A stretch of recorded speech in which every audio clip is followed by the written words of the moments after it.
January 11, 1943. High above the cold, cloud-torn skies of northwest Germany, the air is shaking. Frost clings to the aluminum skin of a B-17F as it holds position in the center of a tight combat box. The engines drone at a steady, punishing rhythm, four right cyclones pushing the bomber through thin winter air. Inside, the crew feels every vibration, oxygen masks tight against their faces, guns already manned, breath freezing on the metal frames around them. Below, the countryside slips by in muted grays. Ahead, the formation stretches into the distance, row after row of flying fortresses, each one bristling with machine guns. From a distance, they look unbreakable, like a metal city drifting across the sky. Then the contrails appear. A climbing arc of white lines, fast, converging, deliberate. A group of German fighters rising to meet them. The American gunners call out bearings, voices steady but strained. Everyone knows the first attack always comes head-on. And in that moment, as the Luftwaffe pilots see the wall of guns pointed directly at them, shock mixes with calculation, because the flying fortress looks invincible. But the men in those cockpits are about to discover that even this fortress has a weakness. A weakness rooted in the very strategy that brought these bombers here. One that begins with the story behind their creation. The idea of an American flying fortress did not begin in combat. It began in conference rooms, test fields, and the long shadow of interwar doctrine. Through the 1930s, the U.S. Army Air Corps wrestled with a question that would define its vision of modern war. Could heavily armed bombers, flying high and in tight formations, defend themselves without fighter escort? Many officers believed they could. Precision daylight bombing was presented as a scientific instrument, mathematically precise, technologically superior, morally cleaner than the chaotic destruction of night raids. In 1935, Boeing rolled out the Model 299 prototype, later designated the B-17. Its bristling armament inspired a Seattle Times reporter to call it a flying fortress, and the name stuck. As war spread across Europe, the U.S. military looked at the B-17's steel frame, its range, and its firepower as the cornerstone for a strategic bombing force that could strike deep into enemy territory. By 1942, production accelerated. The B-17E and F models added more guns, more armor, and self-sealing fuel tanks. The designers believed that survivability could be engineered, built into the very skin of the aircraft. Across the Atlantic, the Luftwaffe was watching. German intelligence underestimated American bomber doctrine at first, assuming any deep raids without escorts would be suicide. But they also saw something else. If the U.S. succeeded, it could strike the factories feeding the German war machine, ball bearings, aircraft plants, oil refineries. For Reichsmarschall Hermann Göring, the prospect of American bombers reaching the Ruhr or Hamburg represented a slow, grinding threat to German industry and morale. By late 1942, American bomb groups based in England began probing missions over occupied Europe. These early raids were small, 6 or 12 aircraft testing German radar, fighter responses, and weather patterns. Crews were still inexperienced, and formations lacked the tight discipline later required. But every mile flown east taught the U.S. Army Air Forces one thing: Germany's air defenses were far stronger than intelligence had suggested. German fighter groups, JG-1, JG-2, JG-26, JG-27 and others, quickly adapted to the new enemy. Their Bf-109s and Fw-190s were fast, agile and flown by veterans of the Battle of Britain and the Eastern Front. These men had fought Hurricanes and Spitfires for years. Now they faced a bomber unlike any they had engaged before, heavily armored, covered in guns, and flying in organized defensive formations. The first major lesson came in the summer of 1942. Luftwaffe pilots realized that attacking from the rear, their usual tactic, exposed them to multiple interlocking machine gun positions: tail, waist, top turret, and ball turret. Losses increased, so they adapted again. Head-on attacks became preferred. At closure speeds exceeding 500 miles per hour, the front of the formation offered only a narrow window for the gunners, and German fighters could aim directly for the cockpit, trying to incapacitate pilots with a single burst. American crews noticed the shock of a head-on pass, guns flashing, the blur of an FW-190 streaking past inches from collision became a common story among returning airmen. Gunners trained harder, pilots tightened formations, bomb groups created combat boxes, layered three-dimensional patterns that maximized overlapping fire. The flying fortress was becoming what its name promised, a formation as deadly as it was resilient. But there was a flaw, a simple, strategic flaw baked into doctrine itself. No matter how many guns the B-17 carried, 13, sometimes 16 with field modifications, no matter how disciplined the gunners were, no matter how tight the combat box flew, the bombers were still operating deep over enemy territory without long-range escort fighters. The P-47 Thunderbolt, powerful but short-legged, could not accompany the bombers deep into Germany. The P-38 Lightning, though capable, suffered severe mechanical issues in cold European skies. And the P-51 Mustang, the fighter that would later change everything, was still months away from widespread deployment. The heavy bombers were on their own. This was the environment into which the B-17 was thrust in late 1942 and early 1943, a machine of extraordinary engineering, flown by young crews who believed their fortress of guns could hold back the Luftwaffe. And across Germany, fighter pilots prepared to prove them wrong. Because while the B-17 carried unmatched firepower, its doctrine contained a weakness that every German ace was trained to exploit. A weakness that would become clear in the escalating battles that followed. The ones that define the next phase of this story. By early 1943, the skies over Europe were becoming a vast, shifting battleground. Weather, intelligence, and logistics shaped every mission long before engines turned over on the airfields of East Anglia. Ground crews worked through freezing nights, loading bombs, ammunition, and fuel in near silence. Pilots and navigators studied wind charts and enemy flak concentrations. Briefings grew more detailed and more somber. Everyone knew the same truth. Once the formation crossed the Dutch coast, there would be no help. American doctrine insisted daylight bombing could cripple Germany's war economy through precision. Targets like Wilhelmshaven, Bremen, and the Ruhr were chosen for their industrial value, but precision required flying straight and level for long stretches, which meant predictable flight paths and perfect opportunities for flak batteries along the coast and inland defensive belts. German radar networks, Freya and Wuersburg sets positioned from France to Denmark, could track incoming formations long before they reached their targets. Controllers directed fighter wings with increasing efficiency, using layered staffel and swarm formations to converge on the bombers. This was the world the Luftwaffe understood intimately. By 1943, High Command had committed multiple Jagdgeschwader to defend the Reich's industrial heartlands.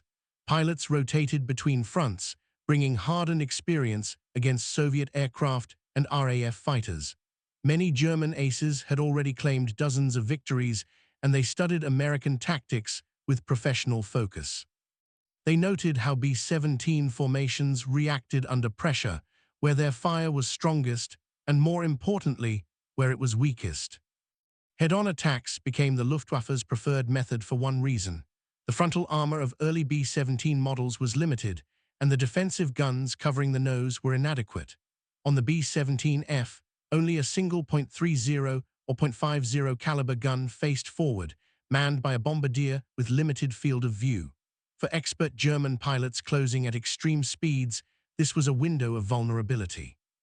Even a few 20 cannon shells could disable the cockpit, damage the flight controls, or kill the pilots outright. Jagdwurf units practiced coordinated frontal assaults, sometimes flying in groups of 4 or 6, firing at the same moment to saturate the bomber's front arc with cannon fire. American crews reported these attacks with growing alarm. Gun camera footage and debriefing reports described fighters appearing suddenly out of the sun, diving straight toward the formation, guns blazing.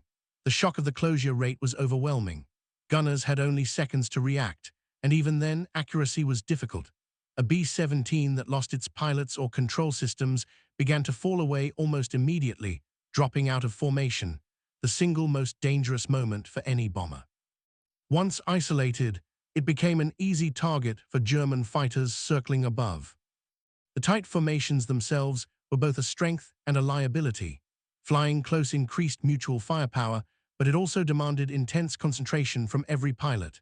Turbulence from the slipstream of nearby aircraft caused constant buffeting, and even minor deviations could lead to mid-air collisions. Inexperienced crews struggled to maintain position, especially under fire. The Luftwaffe learned to exploit this by attacking the edges of formations, peeling away the bombers one by one. Meanwhile, American leadership faced a strategic dilemma.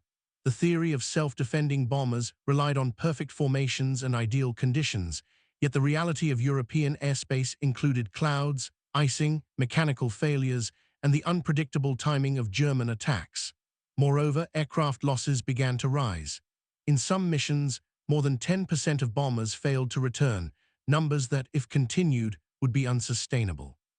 Still, the pressure to cripple German industry intensified.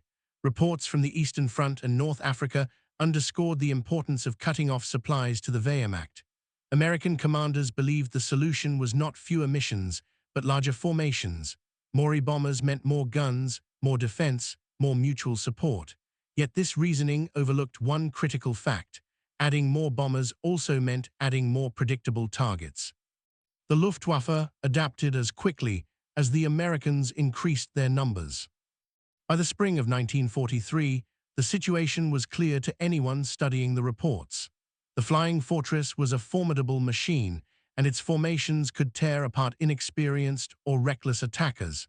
But against coordinated, veteran Luftwaffe units, operating in home airspace with layered defenses, even the fortress could bleed. And the men who flew them sensed what was coming next. The missions were growing longer, the enemy more aggressive, and the limitations of unescorted daylight bombing more apparent with each passing month. This rising tension set the stage for the encounters that would reveal both the power of the B-17's guns and the fatal weakness every German pilot aimed to exploit. The human experience inside the fortress. For the men who flew in a B-17, the aircraft was more than machinery. It was a sealed world of aluminum, vibration, cold, and trust. Each crewman occupied a narrow strip of space, connected by intercom wires and the rhythm of the engines. Visibility was limited, movement was difficult, and at altitude, the temperature plunged to levels most had never felt, -40 degrees or worse. Gunners stood at open windows or inside cramped turrets, their breath freezing into thin crystals that floated in the frigid air. Waist gunners often worked with bare metal beneath their gloves. Firing thousands of rounds caused barrels to glow, but the surrounding air remained punishingly cold. The ball turret gunner, suspended beneath the aircraft in a rotating shell of steel and glass, felt every shudder of the fuselage, every gust of wind, and every bullet impact. The sense of vulnerability was constant. Even with up to 16 guns on the aircraft, each man knew that survival depended not just on firepower, but on discipline. Every position had to be covered. A dead or wounded gunner created gaps that German fighters immediately tried to exploit. Reports describe waist gunners shouting bearings over the intercom, voices shaking but controlled, while the tail gunner tracked specks growing on the horizon. The human defensive network was only as strong as the coordination between them. This deeply personal experience shaped the way crews understood the bomber's strength. They believed in their guns, believed in the formation, believed in each other. But they also understood something else. Once a bomber fell out of formation, the fortress disappeared and they were alone. It was a truth every German pilot knew as well. Tactical geometry, the combat box. The combat box was the heart of American defensive doctrine. Developed through repeated trials and combat experience, it arranged a group of B-17s into a three-dimensional pattern, front to back, left to right, and at different altitudes to maximize overlapping fields of fire. Ideally, each bomber covered the blind spots of the others. A fighter attacking any angle would face not one machine gun, but several. On paper, it was elegant. In practice, it demanded extreme precision. Pilots had to maintain distance measured in yards while flying through turbulence, flak bursts, and evasive maneuvers. The slightest drift could cause wings to clip or gunners to lose their line of fire. Yet when flown perfectly, the combat box was devastating. Luftwaffe pilots described it as flying into a rotating wall of 50 caliber fire. This geometry changed the psychology of battle. Instead of hunting isolated aircraft, German fighters had to approach a coordinated, shifting fortress. Veteran pilots realized that attacking alone was suicide. They formed groups, diving in from the front, the sun, or high above, using speed to reduce exposure. But even then, the math was brutal. Getting too close for too long meant facing dozens of guns. Still, Luftwaffe units adapted. They learned to pick at the formations, striking the edges, forcing the box to deform. A single bomber drifting out of position became a target of opportunity. Once a plane fell away, its overlapping protection vanished, and German fighters closed in.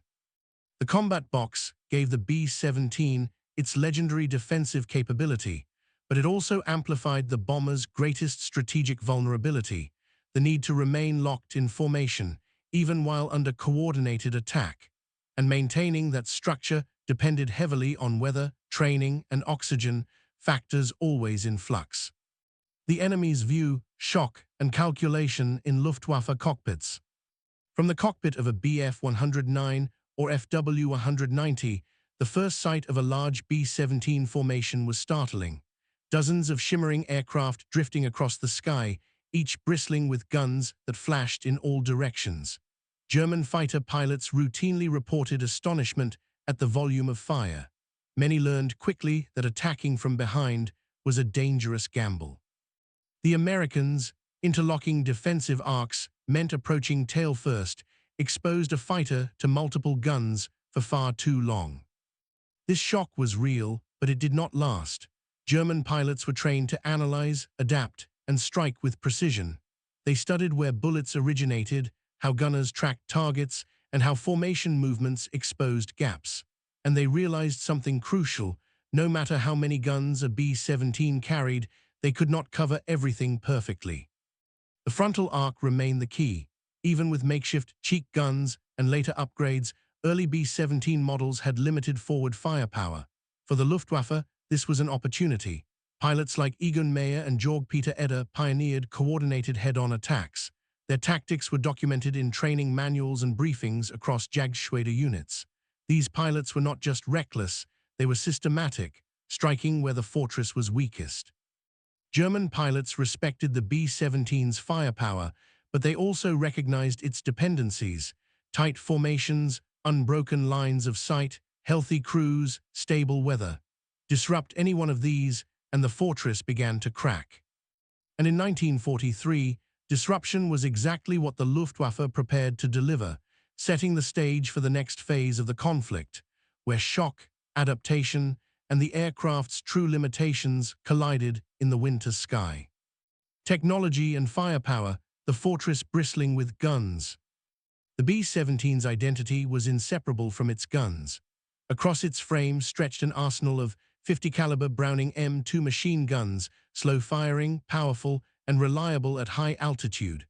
Early models carried fewer, but by 1943, crews often added improvised mounts, cheek guns, and repositioned turrets to increase coverage. Some aircraft flew with as many as 16 guns, each one creating lanes of defensive fire that, when multiplied across a formation, became lethal to any attacker who lingered too long. Armor plating reinforced the cockpit, waist positions, and turrets. Self-sealing fuel tanks reduced the risk of catastrophic fire. Redundant control systems gave pilots a fighting chance to stabilize damaged aircraft. Oxygen systems allowed crewmen to fight in the thin air of 25,000 feet. All of this contributed to the bomber's reputation as a machine that could take extraordinary damage and still return home. Yet the firepower had limits. Every gun required a trained operator, and fatigue set in quickly during long missions. Gunners had to track small, fast-moving fighters at extreme closure rates, often firing at specks that flashed across their sights for only a fraction of a second. Ammunition was finite. Long engagements risked running low in critical positions. Turret mechanisms froze in the cold. Vibration, flak bursts, and sudden evasive movements disrupted aim. Additionally, while the B-17 offered exceptional defensive coverage to the sides and rear, the design's staggered windows, framing, and nose layout created blind spots that even well-trained crews could not fully eliminate. Technology provided strength, but it also created assumptions German pilots learned to exploit. In this balance of firepower and vulnerability lay the aircraft's paradox. The machine built to defend itself under any conditions was most vulnerable when those conditions shifted, when the sky turned chaotic, or when enemy tactics exploited just a few seconds of inattention. Leadership and strategy, where doctrine met reality. Leadership within the U.S. 8th Air Force faced a difficult challenge in early 1943. American commanders believed deeply in precision bombing, an approach distinct from the RAF's night area bombing campaign. Advocates of daylight operations insisted that concentrated, accurate strikes could destroy industrial targets without flattening entire cities, but precision required predictability. Bombers had to fly in straight lines. They had to hold altitude. They had to stay in formation. Commanders also believed the bomber could defend itself deep into enemy territory. This belief was not naive. It was based on testing, simulations, and early operational data. Yet those tests had never replicated the density and skill of German fighter defenses inside the Reich. The biggest strategic flaw was one of timing. The long-range escort fighters needed to support the doctrine simply did not exist in 1943 in sufficient numbers or reliability. On-the-ground leadership understood the cost. Group commanders walked the flight lines at dawn, counting faces, knowing some would not return. Mission planners weighed each target against expected losses.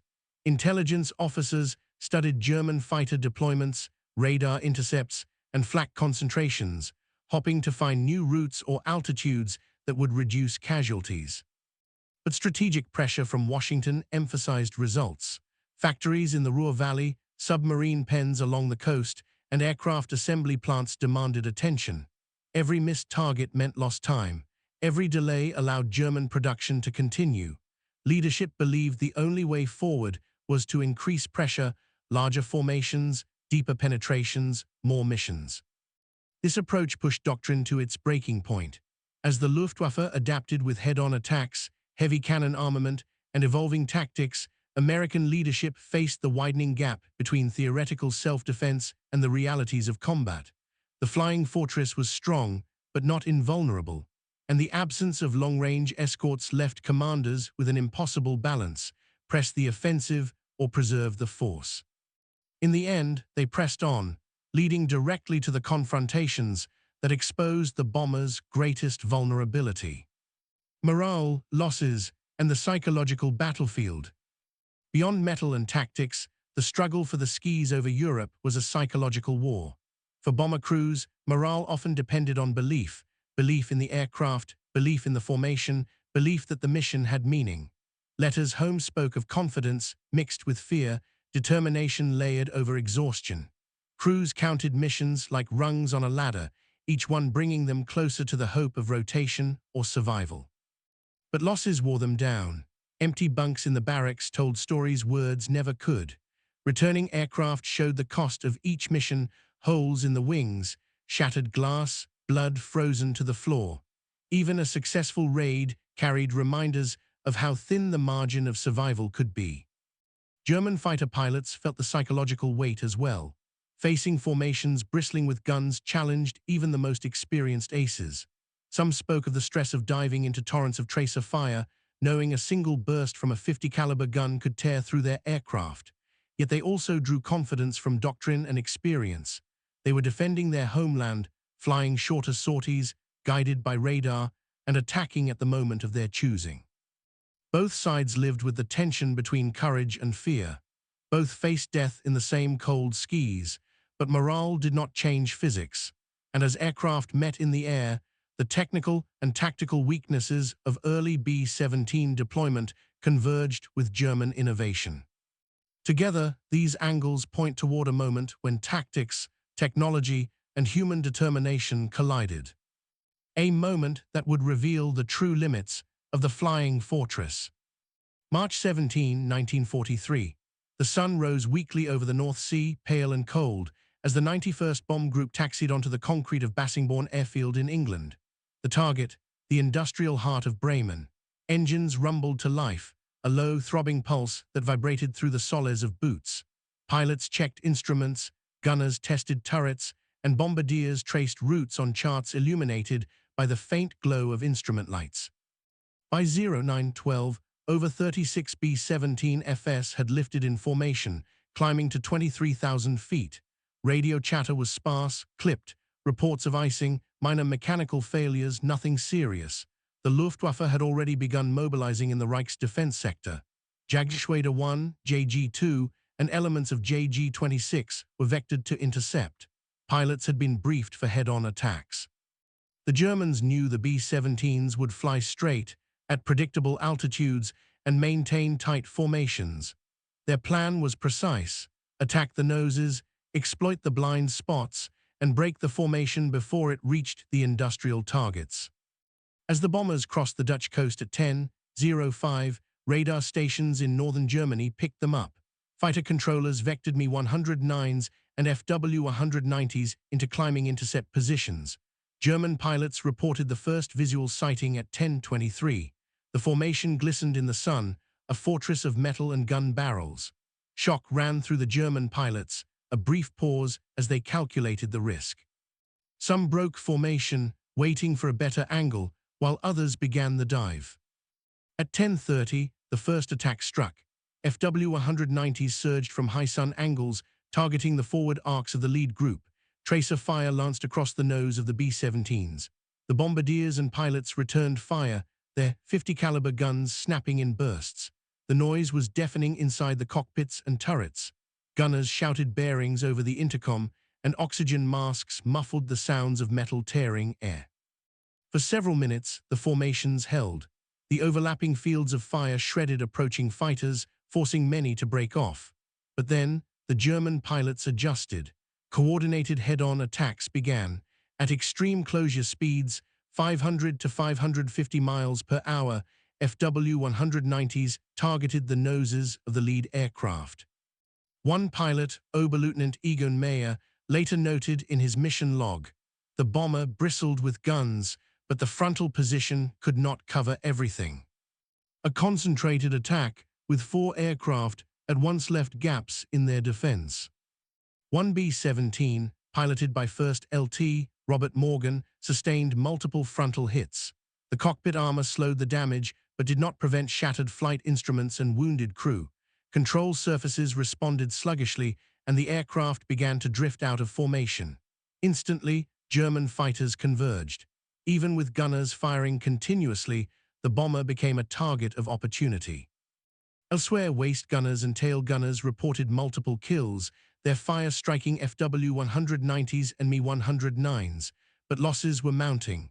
A ball turret gunner wrote, "They came too fast, and by the time we realized the lead had gone down, we could only watch."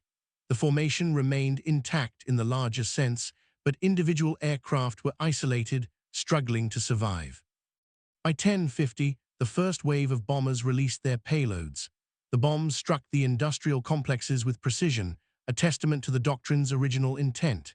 Yet even as the factories burned, pilots faced the return journey through concentrated flak and a second Luftwaffe interception. The cost was apparent. 4 bombers did not return to England that day, and another 7 were so damaged they barely made it home. Crew casualties numbered in the dozens. The battle was both a validation and a warning. The B-17's firepower had defended most of the formation. Many German fighters had been downed or driven off. Yet the very same attack revealed a systemic vulnerability. The frontal arc could not be fully protected, and isolated aircraft remained extremely vulnerable. The combination of predictable flight paths, unescorted deep penetration, and reliance on formation cohesion had created a gap that experienced Luftwaffe pilots were exploiting methodically. At the end of the mission, the surviving formations regrouped over the North Sea. Engines sputtered in the thin air, crew members tended to the wounded, and the reality sank in. The flying fortress was powerful, yes, but not invincible. the Luftwaffe had demonstrated a tactical approach that would be repeated across Europe, forcing American leadership to rethink escort policy and operational strategy. This engagement was only the beginning. The battles over Bremen, Wilhelmshaven, and later the Ruhr would escalate, sharpening both the strengths and weaknesses of the B-17. And the coming missions would push the aircraft and its crews closer to the limits of survival. April 17, 1943. Two bomber wings, over 70 B-17Fs, assembled at sunrise over the East Anglian countryside. Their target, the industrial city of Kiel, a key hub for U-boat construction. The Luftwaffe had anticipated the raid. Intelligence and radar guided Jagdgeschwader 1, 2, and 26 into position. Experienced pilots, many veterans of the Battle of Britain, prepared to test the limits of the flying fortress. By 09:45, the formation had reached the Dutch coast, climbing to 25,000 feet. Engines droned, propellers slicing the chill morning air. Gunners checked sights and turrets, radios crackling with final coordinates. There was an unspoken tension, each crew knew the risks, and each pilot knew the consequences of deviation. Formation integrity was critical. Even a single misaligned bomber could become a death trap. At 10:12, the first wave of Luftwaffe fighters dove from the sun. The FW-190s streaked downward at over 500 miles per hour. The frontal arcs were immediately tested. Lead bombardiers fired 50 caliber rounds through plexiglass nose windows, attempting to disrupt the attack. Tracer fire lanced across the approaching fighters, slicing through the pale sky. Some planes were struck mid-dive, spinning away in smoke. Despite heavy defensive fire, the German pilots executed coordinated head-on attacks, targeting weak spots in the B-17's frontal armor. Oberleutnant Georg Peter Eder described the tactic later. We approached in pairs, firing short, controlled bursts at the cockpit and engine nacelles. One well-aimed hit could disable the lead bomber, and then the others would fall. The results were immediate. Two bombers in the lead group were hit severely. Instrument panels shattered, hydraulic lines ruptured, and gunners were wounded.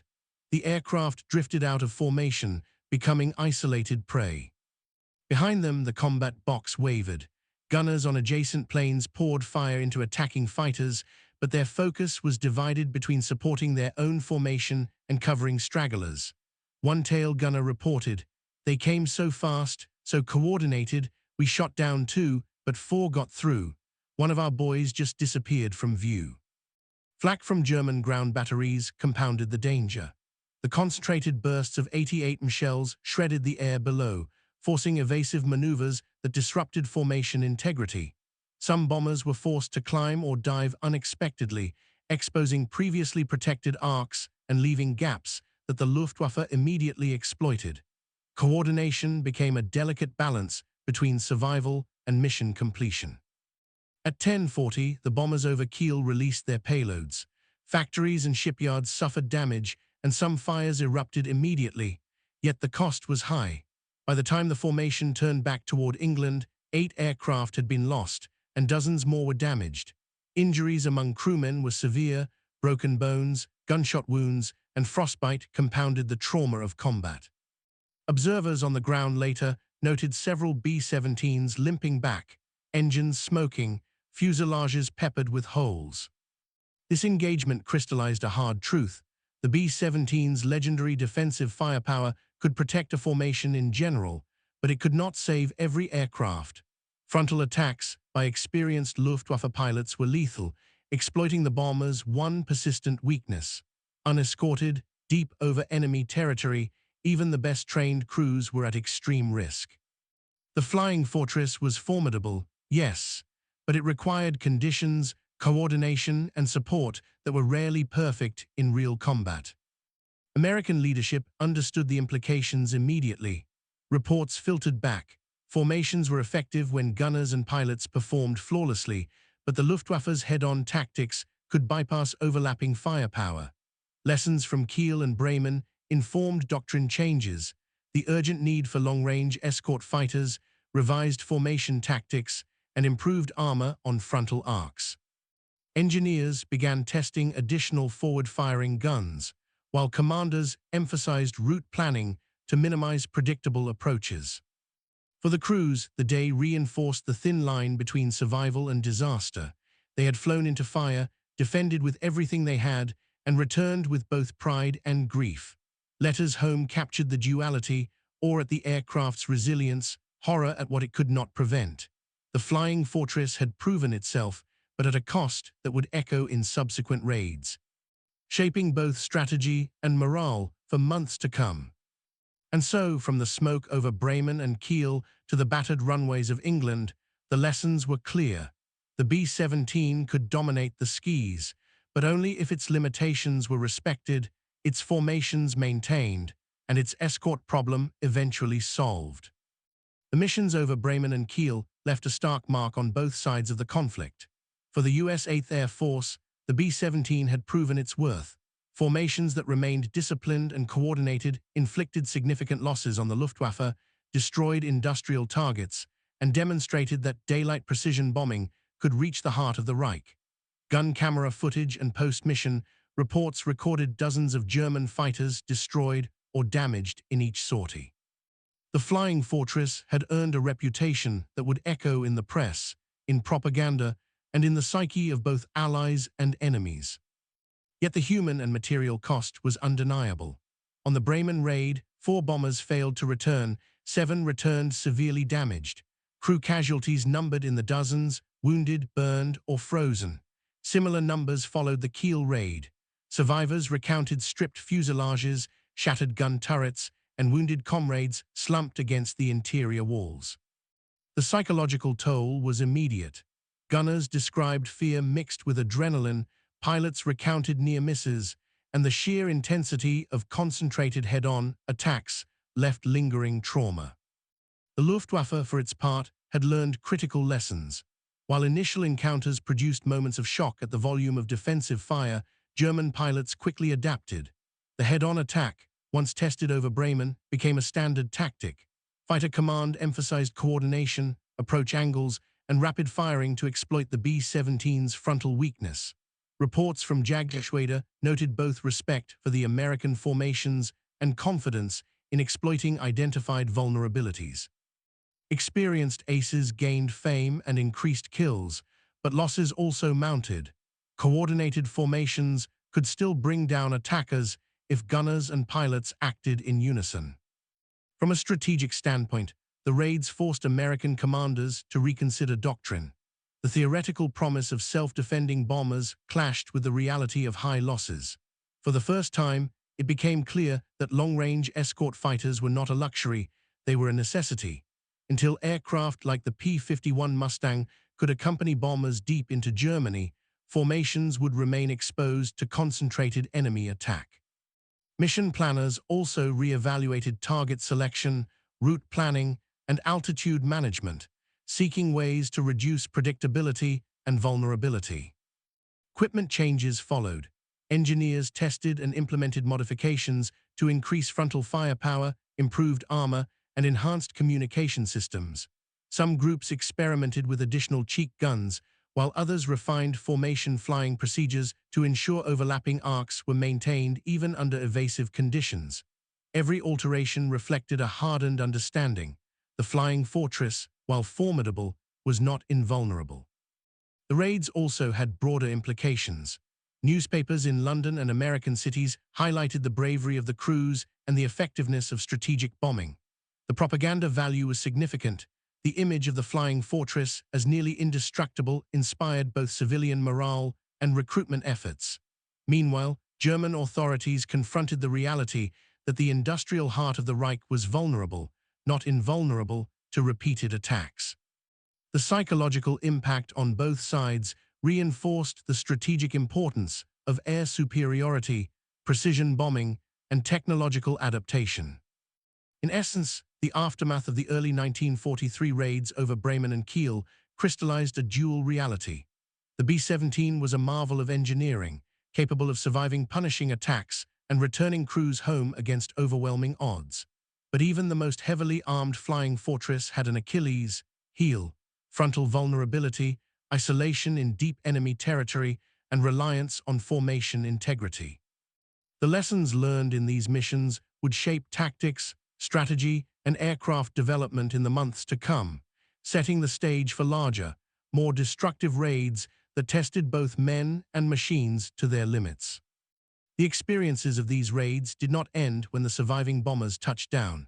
They became the foundation for evolving doctrine, the training of new crews, and the eventual introduction of long-range fighter escorts that would redefine air combat over Europe.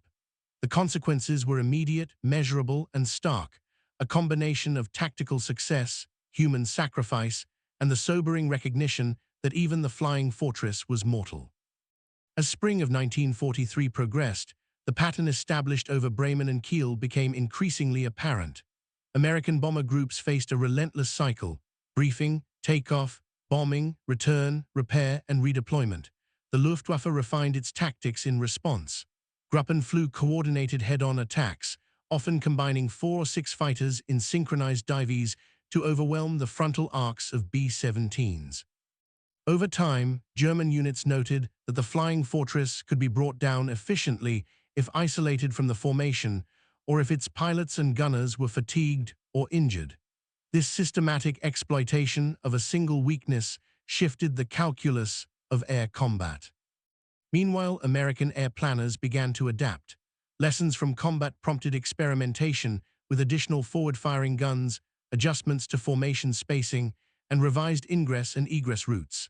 Intelligence reports highlighted the importance of identifying Luftwaffe positions in advance, mapping flak concentrations, and avoiding predictable flight corridors.